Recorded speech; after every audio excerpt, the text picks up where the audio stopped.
বিসমিল্লাহির রহমানির রহিম। প্রিয় শিক্ষার্থীরা, আমি আব্দুল আলিম হাজির হয়েছি আজকের একটা আর্টিকেলের এক্সারসাইজে। আজকে সরাসরি যে আর্টিকেলটা দেখব, যশোর বোর্ড 2019 সালে আমাদের যে আর্টিকেলটা এসেছিল এটা নিয়ে একটু কাজ করতে পারি। সো দেখে নিই, industry is dash two success. So আমরা যে উত্তরটা দেখব, আমরা একটা ফ্রেজ জানবো, ফ্রেজ যেটাকে আমরা বলছি দা কি টু সাকসেস, সাফল্যের চাবিকাঠি। এটা একটা ফ্রেজ। এ কি টু সাকসেস কখনো হয় না, এটা একটা যেহেতু ফিক্সড একটা ফ্রেজ, তাহলে আমরা এভাবে মনে রাখবো the key to success. So industry is the key to success in our life. Dash industrious can prosper in life. এখন প্রশ্ন হলো, ইন্ডাস্ট্রিয়াস এই শব্দটা ভাওয়েল দিয়ে তৈরি, তাহলে তার আগে এর আগে এন হওয়ার কথা, কিন্তু আমরা বলছি না যে এখানে এন হবে। কেন? যে আহ, এই ইন্ডাস্ট্রিয়াস এর পরে যদি ম্যান থাকতো তাহলে অ্যান ইন্ডাস্ট্রিয়াস ম্যান হতো। ইন্ডাস্ট্রিয়াস এর শব্দটা অ্যাডজেক্টিভ, তার আগে দি হয়ে যাওয়ার কারণে এটা কি হয়েছে, অ্যাডজেক্টিভটা প্লুরাল হয়ে গেছে, মানে প্লুরাল কমন নাউন হয়ে যাবে। তাহলে the industrious can, so a number ছিল the key to success, the number হয়ে যাবে the industrious can prosper in life. ওকে।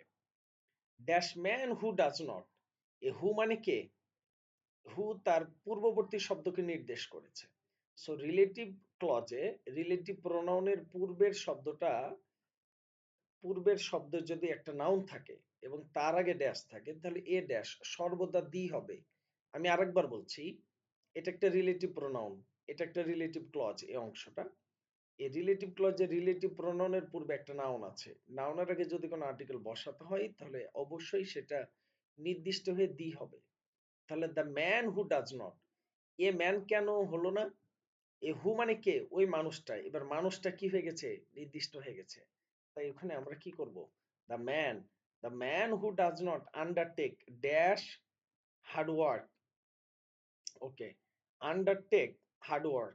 এখন প্রশ্ন হলো যে আমরা দিতে পারি যে ক্রস। এখন প্রশ্ন হলো হার্ড ওয়ার্ক, ওয়ার্ক একটা কি? Uncountable noun. আনকাউন্টেবল নাউন এর আগে কোনো আর্টিকেল হয় না। এখন প্রশ্ন হলো হার্ড ওয়ার্ক হয়ে গেছে, অ্যাডজেক্টিভ এবং নাউন হয়ে গেছে। আন্ডারটেক, তাহলে the man who does not undertake hard work, যে কঠোর পরিশ্রম নিতে পারে না বা করতে পারে না, can never go a long way, একটা দীর্ঘ পথ, এটা একটা ফ্রেজ। এ লং ওয়ে একটা দীর্ঘ পথ বা একটা দূরত্বের। ওকে, বলছে a long way in the world. এখন প্রশ্ন হলো দা ওয়ার্ল্ড কেন হলো? কারণ আমরা সবাই জানি যে নির্দিষ্ট কিছুর আগে দি হয়, আবার পৃথিবীতে যা একটি মাত্র, আমাদের ওয়ার্ল্ড বিশ্ব তো একটাই, তাহলে কি নির্দিষ্ট যা কিছু একটি মাত্র সৃষ্টি জগতে, তার আগে দি হয়। সেফ নাম্বারেও দি।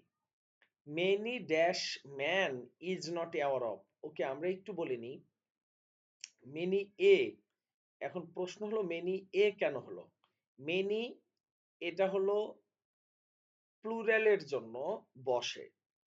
এখন মেনি এর পরে যদি নাউনটা প্লুরাল হতো তাহলে এখানে ক্রস হতো। আমি আবার বলছি যে মেনি এটা একটা কি? এটা একটা অ্যাডজেক্টিভ, নিউরাল অ্যাডজেক্টিভ। এখন প্রশ্ন হলো এই মেনির পরে মেন হওয়ার কথা। কি হওয়ার কথা বলছি ভাইয়া? মেন। কিন্তু মেন এরপরে আর হওয়ার কথা, তো এরপরে মেন প্লুরাল হয়নি, আবার আরও হয়নি। তার মানে এখন কি হয়েছে? এটা সিঙ্গুলার। তাহলে সিঙ্গুলার হওয়ার একটা উপায় কি? সেখানে কি দেওয়া? একটা সিঙ্গুলার আর্টিকেল দেওয়া। তাহলে উত্তর কি দাঁড়ালো? Many a man is not aware of the significance of. এটাই হওয়া উচিত। দেখি কি আছে। কেন দ্য সিগনিফিকেন্স অফ? আমরা জানি আমাদের একটা সূত্র আছে, ড্যাশ নাউন অফ। যদি নাউন অফ এর আগে ড্যাশ থাকে তাহলে ওখানে অবশ্যই দি হয়। তাহলে দ্য সিগনিফিকেন্স অফ, আমি শব্দটা কি বললাম ভাইয়া? The significance of. এবার বলছি dash diligence, dash diligence cross. কেন ডিলিজেন্স? এটা হলো একটা আনকাউন্টেবল নাউন বা এটা হলো একটা abstract noun.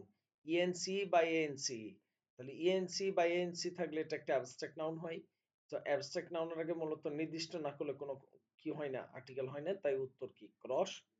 For which they can not reap, তো diligence হলো অধ্যবসায়। So many a man is not aware of the significance of the diligence, মানে এই significance of diligence, অধ্যবসায়ের যে তাৎপর্য, এটা অনেক মানুষের মধ্যে একজন বা অনেক মানুষের একজন বা প্রত্যেকে আলাদা আলাদা এরা কি করতে পারে না, এই তাৎপর্যটা ব্যাপারে সচেতন হতে পারে না বা বুঝতে পারে না, ফর হুইচ, যাতে they can not reap the benefit of success. আমরা দেখে নিয়ে কি বলছে, দ্য বেনিফিট অফ সাকসেস, কেন এই যে নাউন যোগ অফ হয়ে গেছে, এই জন্য তার আগে কি পাবো, দি পাবো। সো এটাই ছিল আমাদের যশোর বোর্ড 2019 সালের কাজ। Thanks in advance. আমি আছি আব্দুল আলিম। অবশ্যই আমাদের চ্যানেলটা সাবস্ক্রাইব করে আমাদের পাশে থাকবেন। আল্লাহ হাফেজ।